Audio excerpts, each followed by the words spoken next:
Friends, welcome back to my channel. నేను మీ మౌనిక. ఈరోజు మా టిఫిన్ వచ్చేసి చద్దు పెరుగన్నం, తోడన్నం అనొచ్చు, చద్ది పెరుగన్నం అనొచ్చు. పాత రోజుల్లో అయితే ఎక్కువ తినేవాళ్ళు, అందుకే వాళ్ళంత గట్టిగా ఉన్నారేమో. అప్పుడైతే రైస్ కొంచెం మిగిలిన పడేయకుండా దాన్ని ఏదో ఒక విధంగా ఉపయోగించుకునేవాళ్ళు.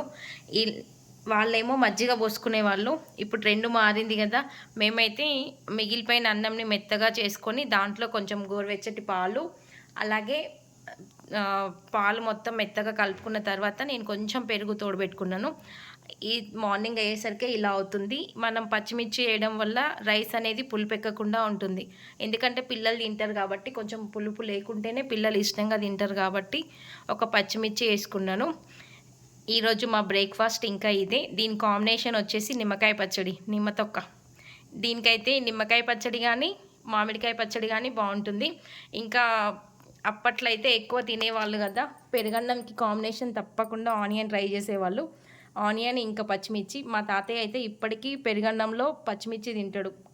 మిర్చి మొత్తం తినేస్తాడు. ఇంకా ఈరోజు మా పిల్లల టిఫిన్ చద్ది పెరుగన్నం.